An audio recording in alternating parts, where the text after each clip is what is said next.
Hello students, in this video we will learn about some basic concept about optical activity and optical isomerism. Actually जो stereochemistry जो optical activity है it falls under stereoisomerism और stereochemistry known as. तो stereochemistry जो है ये it plays significant role in nucleophilic substitution reaction. ये nucleophilic substitution reaction में ही एक सिग्निफिकेंट रोल प्ले करती है। फॉर एग्जांपल जो SN2 रिएक्शन है, ये SN2 reaction proceeds with complete stereo chemical inversion of configuration. जो स्टीरियो केमिस्ट्री है इसमें यदि आप SN2 में अप्लाई करेंगे तो ये किसके द्वारा प्रोसीड होती है? By complete inversion of configuration. Left का राइट और राइट का लेफ्ट हो जाता है।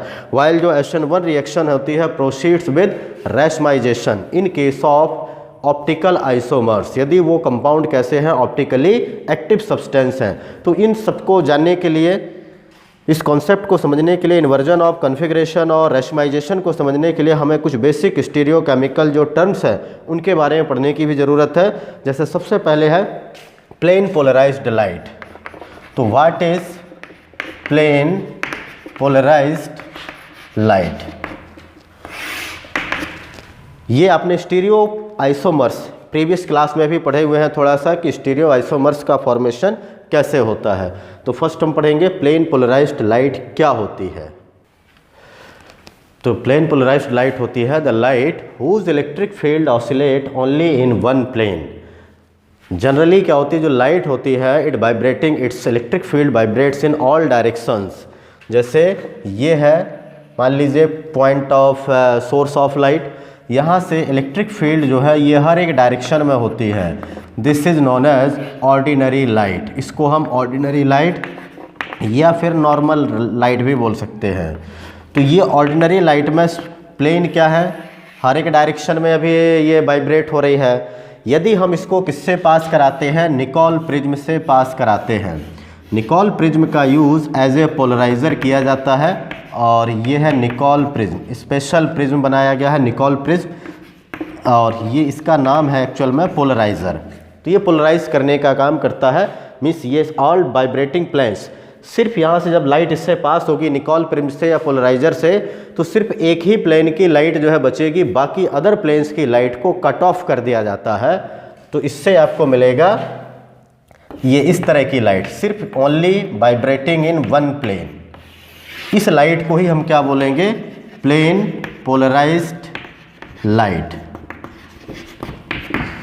तो प्लेन पोलराइज्ड लाइट मतलब whose electric fields oscillate only in one plane और अदर जो प्लेन्स होते हैं they are cut off by the Nicol prism. ये निकोल प्रिज्म के द्वारा उनको कट ऑफ कर दिया जाता है। तो ये सबसे पहले है प्लेन पोलराइज्ड लाइट। अभी है प्लेन पोलराइज्ड लाइट को यदि हम क्या करते हैं, जनरली जब किसी सॉल्यूशन में से पास करते हैं तो कभी कभी इसमें बेंडिंग देखने को मिलती है। कभी ये लेफ़्ट की तरफ बेंड हो जाता है, कभी ये राइट की तरफ बेंड हो जाती है। तो ऐसे सब्सटेंस ऑप्टिकली एक्टिव सब्सटेंस कहलाते हैं। तो ऑप्टिकली एक्टिव सब्सटेंस वे हैं which rotate the plane of polarised light either left और राइट। जो प्लेन पोलराइज्ड लाइट को, जैसे मान लीजिए सीधा प्लेन है, या लेफ्ट साइड या राइट साइड रोटेट कर देते हैं, दो substances are known as optically active substance.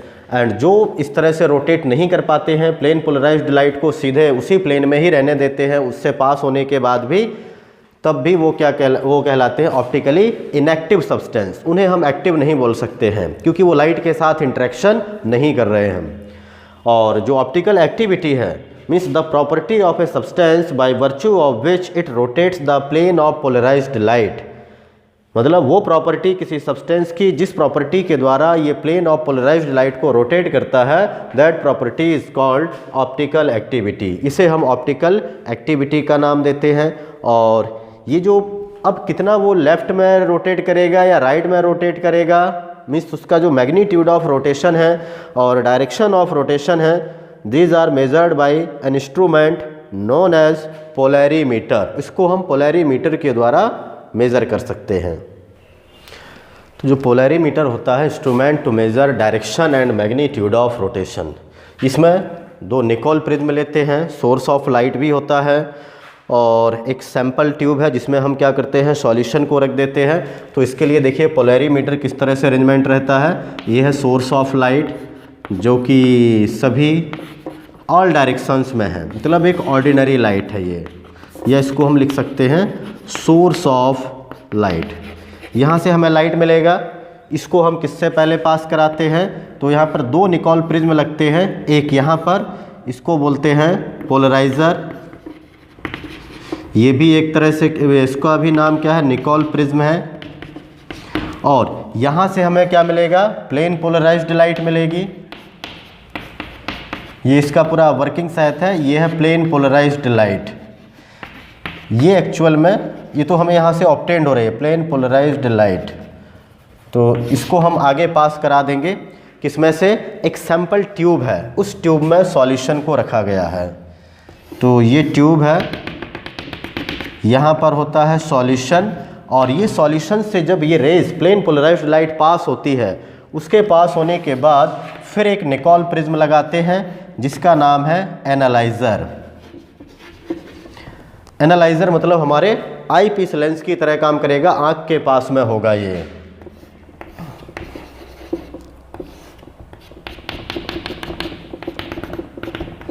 तो ये ऑब्जर्वर है यहाँ पर, ये एनालाइज़र यहाँ पर एनालाइज करेगा, it is also a Nicol prism.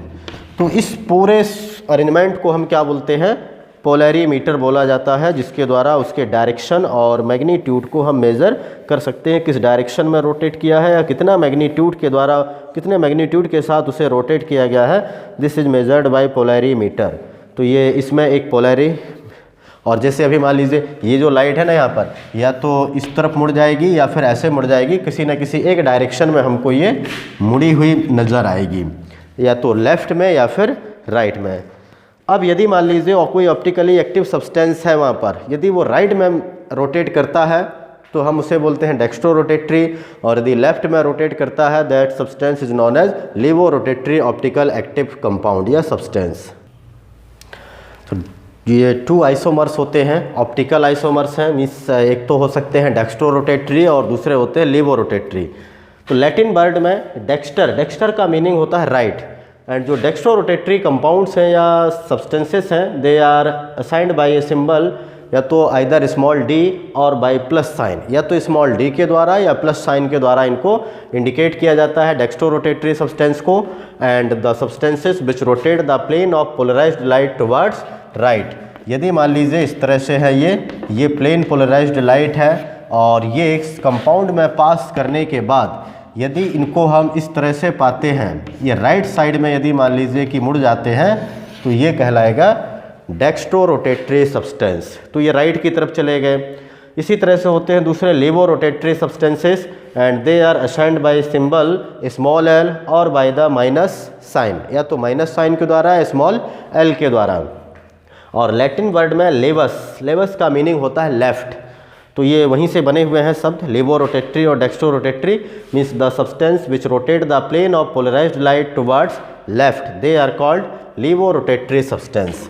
तो जैसे ये मान लीजिए प्लेन ऑफ पोलराइज्ड लाइट है, एक सिंगल प्लेन में हमने यहाँ से एक कंपाउंड में से इसको पास किया, तो यदि ये इस डायरेक्शन में हमको मिलते हैं, ये नॉर्मल मतलब था पहले ही, तो लेफ़्ट की तरफ यदि वो झुक जाते हैं उनका प्लेन, तो वो कहलाएगा लीवो रोटेटरी कंपाउंड। तो ये these are the plus and जो माइनस है या स्मॉल डी और स्मॉल एल है isomers of a compound, and they are called optical isomers. Optical मतलब जो लाइट से जुड़ा होता है। और यदि मान लीजिए एक दूसरे के आइसोमर हैं, मिस मॉलिक्यूलर फार्मूला सेम है, और उनका जो है एक जो अरेंजमेंट ऑफ द सब्स्टिट्यूएंट्स है वो चेंज होने से एक दूसरे के आइसोमर भी बन सकते हैं। मतलब एक ही कंपाउंड यदि मान लीजिए हमने एक की पोजीशन को इधर से उधर कर दिया, तो वह डेक्स्ट्रो से लीवो या लीवो से डेक्स्ट्रो में भी कन्वर्ट हो सकता है। इस तरह के कंपाउंड्स को ऑप्टिकल आइसोमर्स और इस फिनोमेना को ऑप्टिकल आइसोमेरिज्म के नाम से भी जाना जाता है। अब यह कि इसमें कितना वो डिग्री रोटेट करता है, तो इसको एक्सप्रेस करने के लिए हम स्पेसिफिक रोटेशन टर्म का यूज करते हैं। तो स्पेसिफिक रोटेशन इसको हम वैसे अल्फ़ा के द्वारा डिनोट करते हैं। एंड स्पेसिफिक रोटेशन होता है the number of degrees of rotation observed bye 1 gram of sample in 1 ml of solution in a tube with path length 1 decimeter using a D light means 589.3 nanometer wavelength at a specified temperature। तो 1 gram sample लेना है, 1 ml solution, और उसमें हमें जो path length use करना है उसके 1 डेसीमीटर का यूज करना है। उसके लिए जब हम स्पेसिफिक रोटेशन किसी भी सब्सटेंस का इस तरह से बना करके निकालते हैं एट पर्टिकुलर टेम्परेचर पर बाय यूजिंग डी लाइट, मतलब जो सोडियम का डबलेट वाला लाइट होता है डी लाइट, उसका यूज करना है, वो इस वेवलेंथ वाली लाइट होती है। इसके लिए डिनोट करते हैं इसको इस तरह से अल्फ़ा। अब इसमें एक लाइट का यूज करते हैं और दूसरा इसमें हम इस टेम्परेचर का भी यूज करते हैं। तो यहाँ पर जैसे अल्फ़ा डी का मतलब है डी लाइट का यूज किया गया है, या ये भी लिख सकते हैं कि 589.3 नैनोमीटर वेवलेंथ की लाइट का यूज किया गया है। और यहाँ पर लिखते हैं जैसे मान लीजिए 25 डिग्री सेल्सियस है, actual this is the temperature. यहाँ पर हम टेम्परेचर उसका लिखते हैं किस टेम्परेचर पर हमने इसे कैलकुलेट किया, और जो भी यहाँ पर आंसर आएगा कितने डिग्री, वो भी जैसे मान लीजिए कि 2 पॉइंट किसी का 5 आया, किसी का -2.5 आया, तो इसको अल्फ़ा वो मतलब स्पेसिफिक रोटेशन बोला जाता है। कंसंट्रेशन भी साथ में लिखते हैं कितना कंसंट्रेशन वहाँ पर उस सॉल्यूशन का था, क्योंकि 1 ml सॉल्यूशन में 1 ग्राम हमें सैंपल मिलाना है, तो कितना कंसंट्रेशन हो जाएगा, इसे बोलते हैं स्पेसिफिक रोटेशन। ये आप ग्लूकोज में भी पढ़ेंगे, वहाँ पर सुक्रोज में पढ़ेंगे स्पेसिफिक रोटेशन के बारे में, किस तरह से वह लाइट को रोटेट करते हैं। तो अब आगे है कि किस तरह से कौन से कंपाउंड, वाई मतलब some compounds are optically active and why all the compounds are not optically active, सभी क्यों नहीं है, कुछ ही क्यों मतलब ऑप्टिकली एक्टिव पाए जाते हैं। तो जनरली वे कंपाउंड्स ही ऑप्टिकली एक्टिव होते हैं। तो इन्होंने बताया सबसे पहले इन 1848 लुइस पास्चर ने आइडिया दिया, उन्होंने ऑब्ज़र्व किया कि सोडियम अमोनियम जो टार्ट्रेट कंपाउंड है, ये एक्चुअली क्या होता है कि 2 फॉर्म्स में उन्होंने इसको ऑब्टेन किया, 2 फॉर्म्स ऑफ क्रिस्टल्स उन्होंने उसके ऑब्ज़र्व किए और पाया कि इसका जो बिहेवियर है वो 2 अलग अलग तरीके से देखने को मिलता है। मीन्स जब उनको हमने उनसे प्लेन पोलराइज्ड लाइट को पास किया उन दोनों तरह के क्रिस्टल से, तो उन्होंने पाया कि इसका रोटेशन अलग अलग पाया जाता है, वो भी डिफरेंट डायरेक्शन में। एक मतलब जो है राइट में रोटेट करता है और दूसरा लेफ्ट में, लेकिन उनका मैग्नीट्यूड जो रोटेशन का मैग्नीट्यूड है वो इक्वल पाया जाता है, बट डायरेक्शन अलग अलग है। तो यही मतलब जो है ना, वो जो कॉन्सेप्ट था, ये कॉन्सेप्ट स्टीरियो केमिस्ट्री का मतलब जो है एक फाउंडेशन बन गया। ये कॉन्सेप्ट उसको फाउंड करने वाला, उसको ढूंढने के लिए सभी साइंटिस्ट जो है आगे बढ़ गए कि आखिर क्यों मतलब इस तरह से बिहेवियर ये हो रहा है, 2 तरीके से अलग अलग क्यों, अलग एक लेफ्ट में एक राइट में रोटेट हो रहा है। तो इसमें जो एक डच साइंटिस्ट थे वान टॉफ और फ्रेंच साइंटिस्ट थे सी ली बेल, इन्होंने सेपरेट इंडिपेंडेंटली मतलब सेम तरीके का कॉन्सेप्ट जो है फाइंड किया और ये पाया कि जो एसिमेट्रिक कंपाउंड्स होते हैं दे आर कॉल्ड किरैल या कायरल, इनको नाम से जाना जाता है, और ऑप्टिकली एक्टिव कंपाउंड, वो कंपाउंड ऑप्टिकली एक्टिव होते हैं जो पूरी तरह से एसिमेट्रिक नेचर के होते हैं। एसिमेट्रिक मतलब जैसे ये हैंड है, इसमें किसी भी प्रकार की सिमेट्री नहीं है, मीन्स ना तो कोई लाइन ऑफ सिमेट्री है, सेंटर ऑफ सिमेट्री है, प्लेन ऑफ सिमेट्री है, किसी भी प्रकार की जिसमें सिमेट्री ना पाई जाती हो वो कंपाउंड्स क्या हो सकते हैं, ऑप्टिकली एक्टिव। मीन्स वो लाइट को या तो राइट में रोटेट कर देंगे या फिर लेफ्ट में रोटेट कर देंगे। तो इन्होंने ये अलग अलग मतलब दोनों कॉन्सेप्ट दिए लेकिन सेम ही थे। तो इस प्रॉपर्टी को जो प्रॉपर एसिमेट्री है या प्रॉपर्टी ऑफ एसिमेट्री या property of chirality, that is also known as property of handedness, क्योंकि ये जो हैंड होता है पूरी तरह से एसिमेट्रिक है। आप यहाँ से डिवाइड यदि कर दीजिए तो ये अलग हो जाएगा, ये अलग, लेकिन यदि जैसे आप हमको यदि डिवाइड करते हैं, अपने आप को यदि डिवाइड करके देखिए तो 2 सेम पार्ट मिल जाएंगे, मतलब एक इधर पार्ट एक इधर पार्ट मिल जाएगा। जैसे मान लीजिए कि एक आप सर्किल है, सर्किल को यदि 2 डिवाइड कर देते या एप्पल को डिवाइड कर देते हैं तो एप्पल 2 इक्वल हाफ्स में दिखाई देगा। मीन्स वहाँ पर एक सेंटर ऑफ सिमेट्री पाई जाती है, प्लेन ऑफ सिमेट्री पाई जाती है, लेकिन हैंड में किसी भी प्रकार की सिमेट्री नहीं है, क्योंकि ये अलग है, ये डिफरेंट है, ये डिफरेंट है, ये डिफरेंट है, सभी फिंगर्स अलग अलग पाई जाती हैं।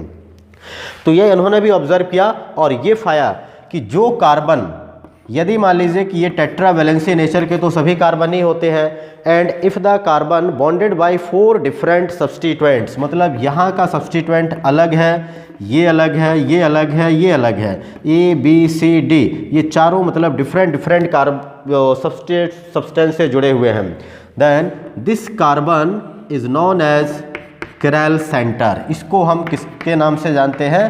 किरैल सेंटर या फिर स्टीरियो सेंटर के नाम से जाना जाता है।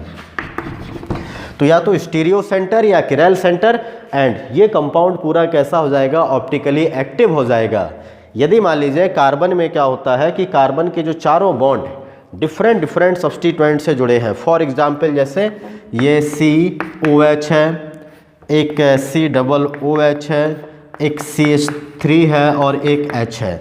तो अभी देखिए ये भी OH है, ये H है, ये CH3, ये COOH, मीन्स चारों सब्सटीट्यूएंट डिफरेंट है। तो ये कार्बन कैसा हो गया? ये कंपाउंड ऑप्टिकली एक्टिव नेचर का होगा, क्योंकि यहाँ पर, और किरैल सेंटर कौन सा होगा? इस कार्बन, जिससे वह चारों डिफरेंट जुड़े हैं। अब यदि आप यहाँ पर दो जगह पर कोई यदि सेम कर देंगे तो उसमें प्रॉपर एसिमेट्री नहीं रह जाएगी, वो सिमेट्रिक कहीं पर ना कहीं मतलब सिमेट्री शो करने लगेगा और वो कंपाउंड ऑप्टिकली इनएक्टिव हो जाएगा। तो ऑप्टिकल एक्टिविटी के लिए चाहिए है एसिमेट्री चाहिए है, या प्रॉपर्टी ऑफ हैंडेडनेस जिसे बोला जाता है। यदि आप इस हैंड को यदि मिरर के सामने रख देते हैं इस तरह से, तो ये मिरर के सामने आपको किसके जैसा दिखाई देगा? अभी आपका किस में है? ये जैसे राइट में है और ये वाला लेफ्ट में है, तो इसके सामने रखेंगे तो इस हैंड के जैसा दिखाई देगा। ये वाला अभी कहाँ पर आ जाएगा? ये लेफ्ट में आ जाएगा और ये आ जाएगा राइट में, किसके? मिरर में। तो इस तरह से ये जो है एक हैंड हमारा दूसरे हैंड का क्या है? मिरर इमेज है।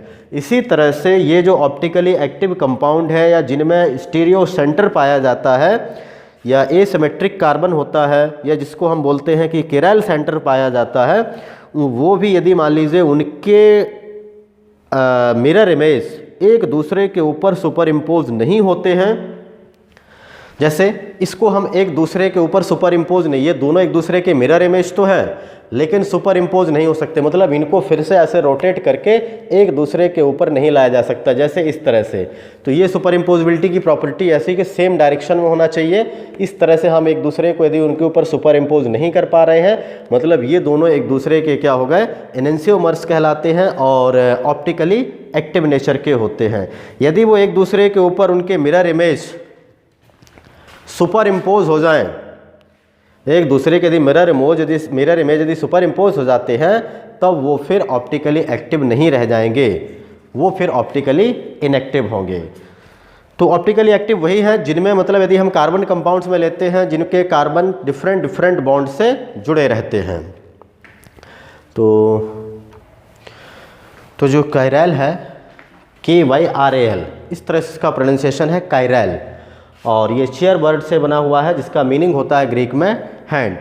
तो इस तरह से ये हैंडेड मतलब प्रॉपर्टी को भी प्रॉपर्टी ऑफ हैंडेडनेस या प्रॉपर्टी ऑफ एसिमेट्री इस नाम या प्रॉपर्टी ऑफ स्टीरियो सेंटर, इस तरह से इनके अलग अलग नाम है, या property of non superimposability, वो कंपाउंड्स किरैल होते हैं।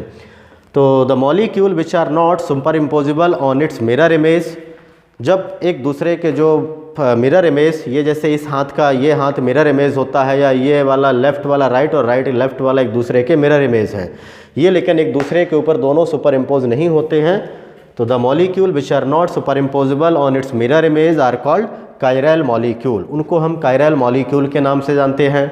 And the property of non superimposability और the property of handedness of a structure on its mirror image is called chirality, इस प्रॉपर्टी को हम कायरैलिटी के नाम से भी जानते हैं। और इस मॉलिक्यूल को जो मतलब नहीं इसके मिरर इमेज जिसके सुपर इम्पोज हो रहे हैं, वो कायरैल मॉलिक्यूल के नाम से जानते हैं।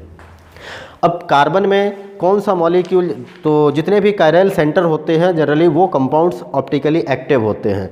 जिनमें कायरैल सेंटर नहीं है, स्टीरियो सेंटर नहीं है, एसिमेट्रिक कार्बन नहीं होता है, वे कंपाउंड्स ऑप्टिकली इनएक्टिव नेचर के होते हैं। तो जैसे फॉर एग्ज़ाम्पल, तो यदि आप जैसे P है, P का यदि मिरर इमेज लेते हैं तो क्या बनेगा? ये Q के जैसा दिखाई देगा स्मॉल लेटर के। अब यदि हम Q को क्या करें 180 डिग्री पर फिर से यदि इसको रोटेट करा दें तो ये इमेज उसके ऊपर सुपर इम्पोज नहीं होगा। ठीक है, जैसे इस तरह से ये मिरर इमेज था 180 डिग्री पर रोटेट कराने के बाद भी सुपर इम्पोज नहीं होता है। तो इसे हम बोलेंगे कौन सा, ये हो जाएगा किरैल मॉलिक्यूल। और यदि A को लेते हैं तो A का जो मिरर इमेज है वो यदि आप 180 डिग्री पर रोटेट कराने के बाद उसको सुपर इम्पोज कराते हैं तो ये इसके ऊपर जो है सुपर इम्पोज हो जाएगा। तो ये कैसा है, सुपर इम्पोजिबल मिरर इमेज है, जबकि ये नॉन सुपर इम्पोजिबल। तो ये नॉन सुपर इम्पोजिबल कैसा होगा, स्टीरियो सेंटर होगा या किरैल होगा या ऑप्टिकली एक्टिव नेचर का होगा, मतलब ये एक यदि कंपाउंड है तब। तो ऐसे carbon which is bonded to 4 different atoms और groups of atoms is called chiral और एसिमेट्रिक कार्बन। और स्टीरियो सेंटर और स्टीरियोजेनिक सेंटर भी उसको हम उस कार्बन को नाम देते हैं जो डिफरेंट, जैसे कार्बन था ये है CH3, ये C2H5, ये H, ये OH, तो चारों हैं। तो यदि ये किरैल है तो हम इस किरैल वाले कार्बन को स्टार के द्वारा रिप्रेजेंट कर देते हैं एस्टेरिस्क सिंबल के द्वारा, और वो एस्टेरिस्क जो सिंबल है वो किरैल सेंटर को रिप्रेजेंट करता है। अब यदि आप इसका मिरर इमेज बनाते हैं तो ये C ये अभी लेफ़्ट राइट में है, ये इधर हो जाएगा लेफ़्ट में, ये H इधर, C2H5 और ये CH3। अब इस वाले मिरर इमेज को 180 डिग्री पर रोटेट करेंगे और इसके ऊपर यदि सुपर इम्पोज करेंगे तब भी ये सुपर इम्पोज नहीं होता है। ऐसे कंपाउंड्स किरैल सेंटर बनते हैं, या उस कार्बन को हम स्टीरियो सेंटर का नाम देते हैं जिसमें चारों डिफरेंट बॉन्डिंग जुड़ी होती हैं। तो ये है किरैल का बेसिक कॉन्सेप्ट। तो इसे मतलब डिससिमेट्रिक होना चाहिए या पूरी तरह से एसिमेट्रिक होना चाहिए। यदि वो उसमें सिमेट्री पाई जाती है तब वह किरैल नहीं हो सकता है, वह ए किरैल की कैटेगरी में पहुंच जाएगा। नेक्स्ट टॉपिक है, टॉपिक नहीं ये टर्म्स ही है, मतलब ये स्टीरियोकेमिस्ट्री का एनेंशियोमर्स। तो एनेंशियोमर्स मतलब एक आइसोमर्स ही हैं, लेकिन कौन से आइसोमर्स, जो एक दूसरे के एक तो मिरर इमेज भी है और साथ में नॉन सुपर इम्पोजिबल भी हैं। मीन्स जो the non superimposable mirror images are called enantiomers. यदि एक दूसरे के सिर्फ मिरर इमेज हैं और वो सुपर इम्पोज हो रहे हैं तब फिर उन्हें हम एनेंशियोमर्स नहीं बोलते हैं। एनेंशियोमर्स तभी नाम दिया जाएगा जब उनके मिरर इमेज एक दूसरे के ऊपर नॉन सुपर इम्पोजिबल हों। जैसे अभी मैंने बताया था यदि P का यदि आप मिरर इमेज ले रहे हैं तो ये नॉन सुपर इम्पोजिबल, ये एक दूसरे के एनेंशियोमर्स हैं। लेकिन यदि आपने A लिया हुआ है तो इसका जो मिरर इमेज होगा, ये मिरर इमेज तो है लेकिन सुपर इम्पोजिबल है, तो ये एनेंशियोमर्स नहीं है, ये जबकि एनेंशियोमर्स कहलाएगा। मीन्स हमारे जैसे हैंड है, हैंड का यदि आप मिरर इमेज ले रहे हैं तो वो भी क्या है, एनेंशियोमर्स है। इसी तरह से जो भी कार्बन मॉलिक्यूल्स हैं या कार्बन कंपाउंड या दूसरे कंपाउंड्स हैं, यदि उनके mirror image non superimposable है तभी एनेंशियोमर्स नाम दिया जा सकता है। तो enantiomers must not only be mirror images but they must also be non superimposable, non superimposable भी होना चाहिए। तो इसी तरह से नेक्स्ट टर्म है रैसमिक मिक्सचर। तो जैसे अभी हमने पढ़ा था कि एनेंशियोमर्स होते हैं एक दूसरे के मिरर इमेज, यह और मिरर इमेज जो होते हैं वो एक दूसरे के अपोजिट रोटेशन के होते हैं। मीन्स यदि मान लीजिए कि ये कैसा है, डेक्स्ट्रो रोटेटरी, ये इसका मिरर इमेज है, तो ये वाला कंपाउंड यदि ऑप्टिकली एक्टिव है, नॉन सुपर इम्पोजिबल है, तो ये लीवो फॉर्म हो जाएगा। मीन्स यदि इसका एक कंपाउंड यदि डेक्स्ट्रो है तो उसका मिरर इमेज हमेशा लीवो होगा इन case of if the compound is optically active in nature. तो वही है, इससे दोनों से ही बनता है रैसमिक मिक्सचर। अब यदि हम उन दोनों डेक्स्ट्रो और लीवो फॉर्म को इक्वल अमाउंट में क्या करें, उस मिक्सचर में यदि मिक्स कर देते हैं तो उसे बोलते हैं रैसमिक मिक्सचर, डिनोटेड बाय DL या फिर प्लस माइनस, इनके द्वारा सिंबल के द्वारा इसे डिनोट किया जाता है। तो the equimolar mixture of the enantiomers means the dextro and levo form, equimolar means equal amount में, तो डेक्स्ट्रो और लीवो फॉर्म को इक्वल अमाउंट में मिला दीजिए, that is called racemic mixture. And process होती है रैसमाइजेशन। ये रैसमाइजेशन मतलब आप किसी भी एक फॉर्म को, वो चाहे डेक्स्ट्रो रोटेटरी हो या फिर लीवो रोटेटरी, इन दोनों को भी आप रैसमिक मिक्सचर में कन्वर्ट कर सकते हैं। कोई एक भी यदि आपके पास है तब भी आप रैसमिक मिक्सचर बना सकते हैं। D बस अकेला है तो भी रैसमिक बनेगा, L है तब भी अकेला रैसमिक बन सकता है। तो the process of converting D और L form of an optically active compound into racemic mixture या racemic form is called racemization. तो डी या एल फॉर्म को ही रैसमिक मिक्सचर में कन्वर्ट करना रैसमाइजेशन कहलाता है। और यदि आप उस रैसमिक मिक्सचर का नेट रोटेशन, ऑप्टिकल रोटेशन यदि कैलकुलेट करेंगे तो वो कितना होगा, 0। The net optical rotation of racemic mixture या specific rotation of racemic mixture is 0 because जो ऑप्टिकल रोटेशन है, ऑप्टिकल रोटेशन और specific rotation of one isomer will be cancelled by the other. दूसरे के रोटेशन के द्वारा उसको कैंसिल कर दिया जाएगा क्योंकि वो तो इक्वल अमाउंट में है और मैग्नीट्यूड अच्छा इक्वल होता है। यदि मान लीजिए एक ही कंपाउंड के दोनों आइसोमर हैं तो दोनों का मैग्नीट्यूड तो इक्वल है, बस डायरेक्शन अपोजिट है। यदि मान लीजिए एक 30 डिग्री पर रोटेट कर रहा है तो दूसरा भी 30 डिग्री पर रोटेट करेगा, बस डायरेक्शन क्या हो जाएगी, अलग अलग हो जाएगी। तो नेट रोटेशन इसका हम 0 कर देंगे, no rotation racemic in case of racemic mixture. अच्छा, इसी तरह से resolution means the process of separation of a racemic mixture into D and L form. जैसे डी एल था, इसको हमने क्या किया, फिर से डी अलग कर दिया, एल अलग कर दिया। तो ये अभी कैसा था, ऑप्टिकली इनएक्टिव हो गया था मिक्सचर, जबकि ये दोनों अलग अलग कंपाउंड यदि सेपरेट हैं तो वो ऑप्टिकली एक्टिव नेचर के होंगे। तो इस process of separation of racemic mixture है into D and L enantiomers या L forms, this is known as resolution. But the process of resolution is not easy because the physical and chemical properties of dextro and levo form almost similar. वो लगभग क्या होती है, same होते हैं, मतलब उनके मेल्टिंग पॉइंट, बॉइलिंग पॉइंट लगभग सेम होते हैं और केमिकल प्रॉपर्टीज़ भी लगभग उनमें क्या होती है, सेम होती है। Therefore they can not be separated by ordinary physical और केमिकल मेथड। सिंपल तो इसको केमिकल या फिजिकल मेथड के द्वारा सेपरेट करना पॉसिबल नहीं होता है due to the similar property. ऐसा नहीं कि हम एक का, हाँ, लेकिन इसके लिए करते हैं कि एक हम इसमें से पर्टिकुलर कोई एक फॉर्म को रिएक्ट करा देते हैं दूसरे किसी केमिकल सुटेबल केमिकल कंपाउंड के साथ और उसको डाइस्टीरियोमर्स में कन्वर्ट कर दिया जाता है। डाइस्टीरियोमर्स बना लेते हैं जिससे उनका मेल्टिंग और बॉइलिंग पॉइंट, सॉल्युबिलिटी वगैरह सभी अलग हो जाती है, तब उनको सेपरेट करना थोड़ा सिंपल हो जाता है। तो मतलब जो सेपरेटेड डाइस्टीरियो आइसोमर्स होते हैं वो ब्रोक होकर के फिर से जो है प्योर एनेंसियोमर्स दे देते हैं। तो ये रिजोल्यूशन प्रोसेस है, separation of racemic mixture into D and L form, different अलग अलग करना उसको। Next retention. तो रिटेंशन या इसी को रिटेंशन ऑफ कन्फिग्रेशन के नाम से भी जानते हैं। तो जैसे if the relative spatial arrangement of bonds at an asymmetric centre in a chiral molecule remains the same before and after the reaction is said to occur with retention of configuration.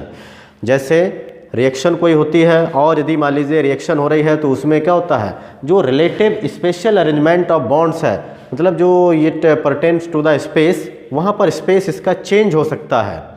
यदि वो space change करता है तो मतलब वहाँ retention of configuration नहीं रहा, configuration क्या हुआ, चेंज हो गया, तो हम उसको रिटेंशन नहीं बोल सकते हैं। रिटेंशन तब होगा जैसा पहले था स्पेशल अरेंजमेंट बॉन्ड्स का, मतलब जिस जगह था उसी जगह पर रिएक्शन के बाद भी सेम होना चाहिए। जैसे इस तरह से यदि मान लीजिए रिएक्शन है, ये CH3 C2H5, क्योंकि ये तो रिटेंशन तभी हो पाएगा जैसे ये क्लोरीन है।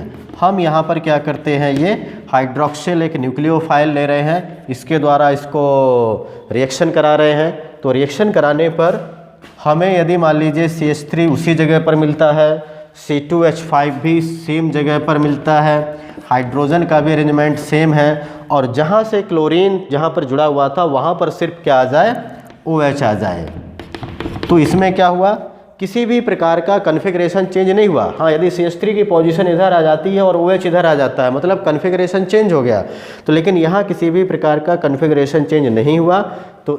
तो रिटेंशन ऑफ कन्फिग्रेशन में जैसे कि ये हमने रिएक्शन लिखा हुआ CH3 CH C2H5 CH2 OH plus HCl। तो ये चिरल सेंटर है, चिरल सेंटर होने के कारण निश्चित है कि यहाँ पर क्या होगा, ये ऑप्टिकली एक्टिव कंपाउंड होगा। तो ये कंपाउंड वैसे यदि देखा जाए तो ये कैसा होता है, एल मतलब है लीवो रोटेटरी नेचर का होता है। कॉन्फ़िगरेशन जहाँ से OH था उसी OH की जगह पर कौन लग गया, Cl। बाकी की बॉन्डिंग जो है सेम ही है। जब सेम होगा तो वैसे जनरली क्या होता है यहाँ पर कि यहाँ पर नेगेटिव था, यहाँ पर भी नेगेटिव होना चाहिए, लेकिन इस कंपाउंड में ऐसा नहीं है। तो अलग अलग केसेस में है, यहाँ पर ये हमको मिल जाता है, जबकि कौन सा, डेक्स्ट्रो रोटेटरी। तो यहाँ पर ये हुआ कि जो reaction proceeds with retention of configuration even though the sign of optical rotation has changed, जबकि ऑप्टिकल रोटेशन तो चेंज हो गया, लीवो से डेक्स्ट्रो हो गया, बट रिटेंशन ऑफ कॉन्फ़िगरेशन यहाँ पर सेम ही बना रहा। रिटेंशन ऑफ कॉन्फ़िगरेशन में कोई चेंजेस नहीं देखने को मिला हुआ है। तो रिटेंशन ऑफ कॉन्फ़िगरेशन में जहाँ से एक जगह से जहाँ से बॉन्ड ब्रेक होता है वहीं पर आकर के दूसरा न्यूक्लियोफाइल ही आकर के सेम जगह पर जुड़ जाता है। Means there is no change in configuration. तो ये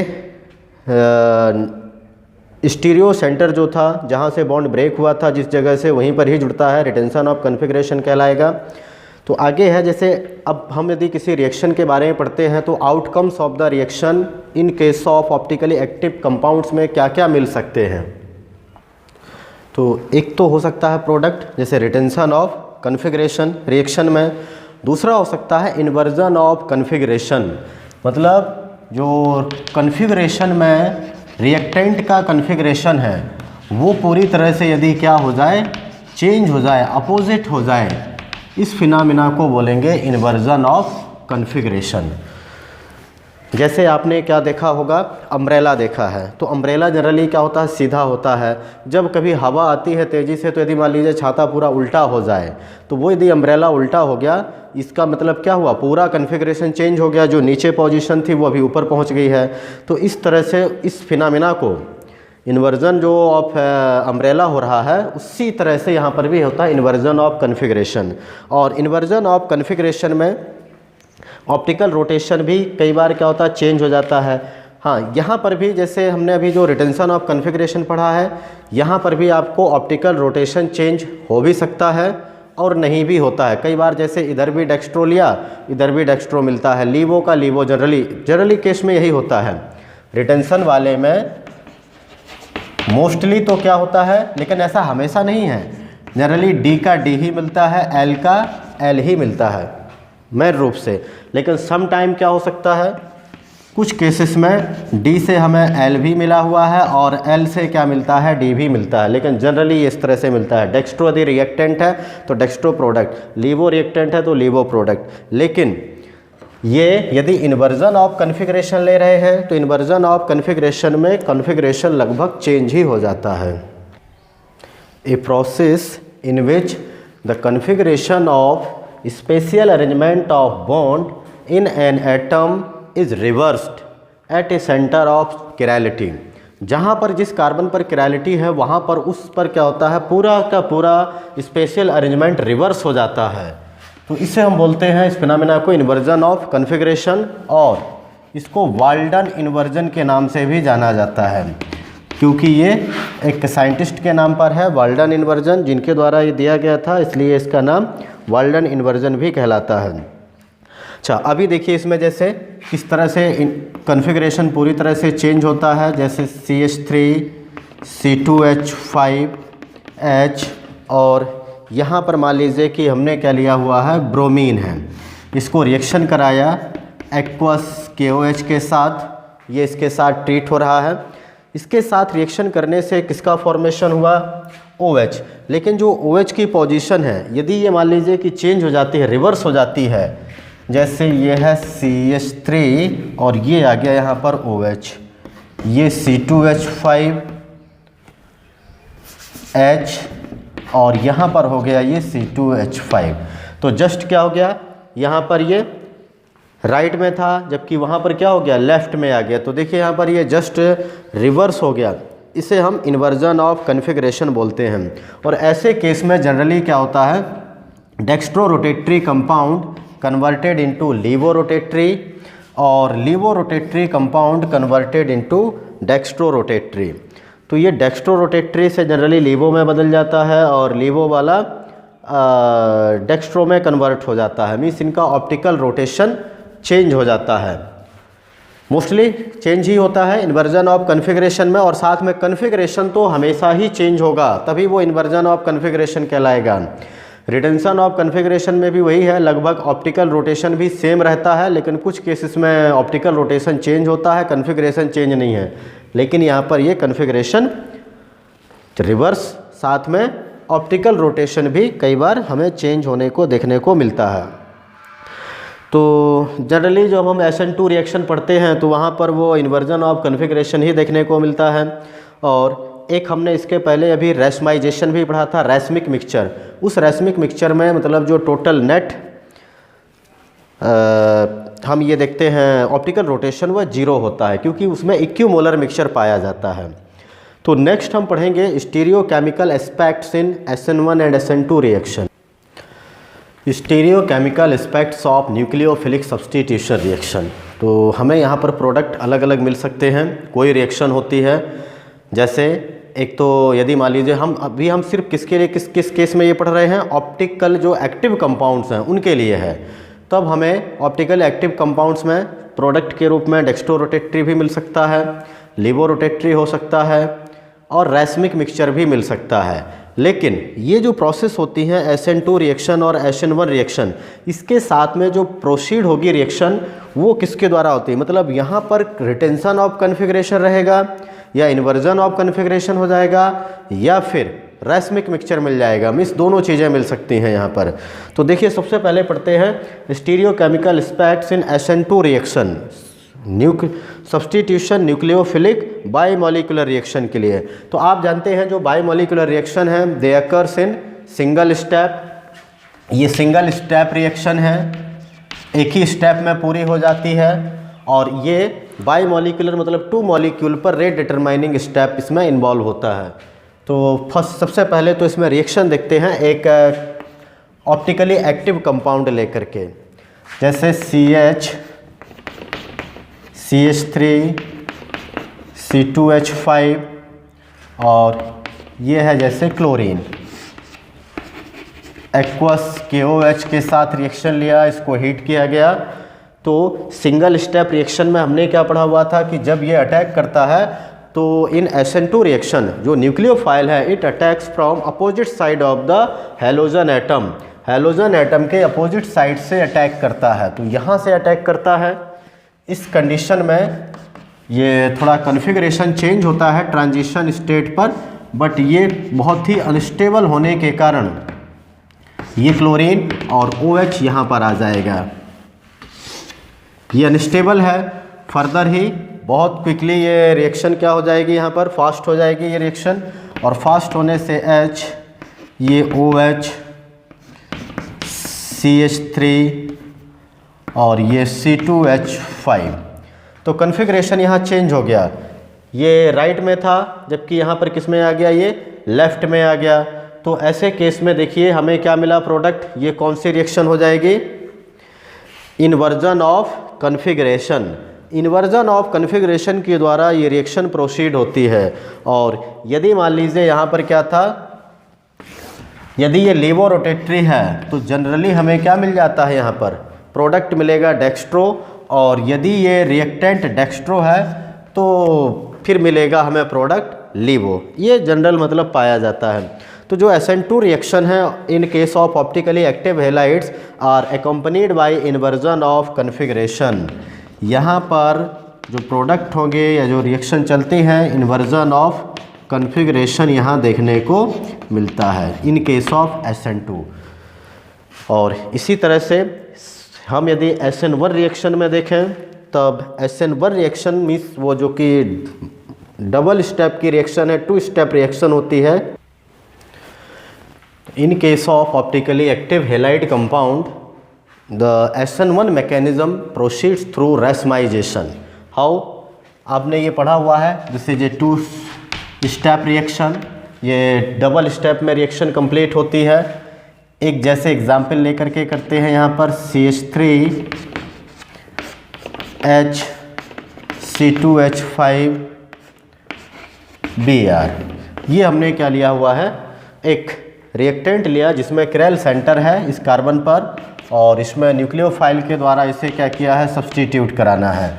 तो लेकिन सबसे पहले न्यूक्लियोफाइल तो यहाँ पर रिएक्शन नहीं करता है, इसके अलावा इसमें सबसे पहले क्या बनता है, कार्बोकैटाइन का फॉर्मेशन होता है। तो सबसे पहले ये कार्बोकैटाइन बना लेते हैं HC2H5 plus charge plus bromide ion.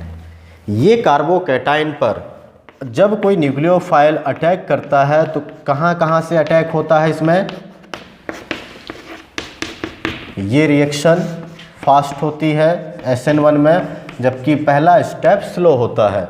तो ये फास्ट यहाँ पर अटैक करता है, कहाँ कहाँ से अटैक करता है, एक तो फ्रंट साइड से भी जहाँ पर हैलोजन जुड़ा हुआ था, और उसके बैक साइड से भी, वो भी इक्वल चांस होता है, मीन्स 50-50% दोनों हमें प्रोडक्ट यहाँ पर मिलने की प्रोबेबिलिटी होती है।